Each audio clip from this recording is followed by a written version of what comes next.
Now that we've completed working on the subject, we're ready to focus in on the background. And this is where things are going to get really creative and where we can start to look at some different options for how we can process and create some distinct looks and aesthetics with this photograph. We already know that we have this nice black and white adjustment with this interesting mask. Well, what I want to do is create another black and white adjustment, yet I want to have a completely different adjustment. So, in order to do that, I'll go ahead and click on the adjustment layer icon here and then choose black and white. That will then give me this new adjustment. The next thing that I want to do is click into the mask that I've already created. This is a pretty decent mask, so what I want to do is I want to copy and paste this and take advantage of the mask I've already created, but apply this to this new layer.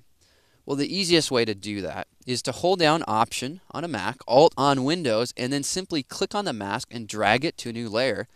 It will ask you, do you want to replace the layer mask you have there? Heck yeah, click yes.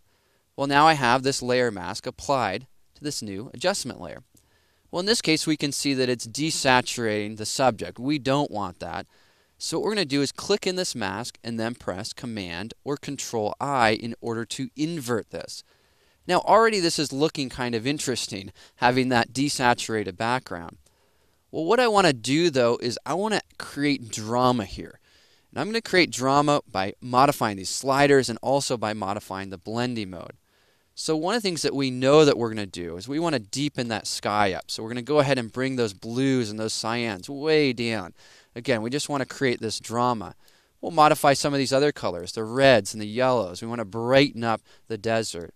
And again, already this is kind of an interesting look. This isn't what we're going for, but nonetheless, it really affects the image in some intriguing ways.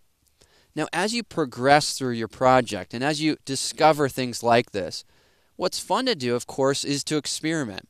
So here, let's experiment just for a moment. What we're going to do is click on our adjustment layer icon and choose color balance.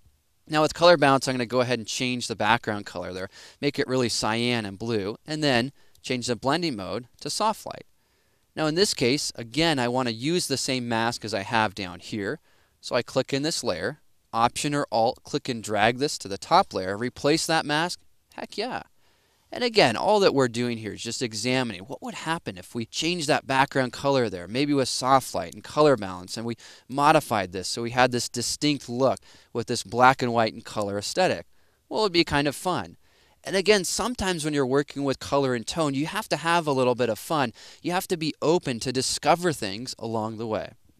Well, at this point, I don't want to go for this effect, so I'm going to delete this layer. But nonetheless, it was kind of interesting to experiment in that way. What I do want to do is I want to now change the blending mode of my black and white layer. So in order to do that, we'll simply choose that soft light blending mode, the one that works so well with contrast. And this is going to give us the ability to start to work on that background. Here you can see that before and then after. We're starting to have this really interesting, muted tones there in the background. We can control those by moving these sliders as we've done so here. And you can see how it affects the different tones and colors in the photograph.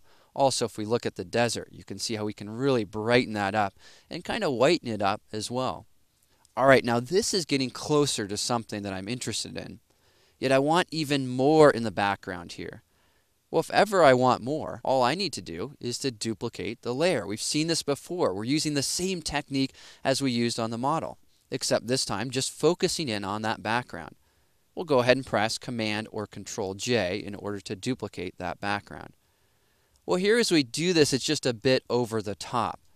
Well, we can control that by working with the colors here. You can see I can brighten up some of these tones here. I can work with my blues, with my cyans, also with the reds and yellows, not quite so bright there. Or, we know the trick, right? Lower that opacity to 10 or 20 or 30%. Just give it that little extra boost of this aesthetic without pushing things too far.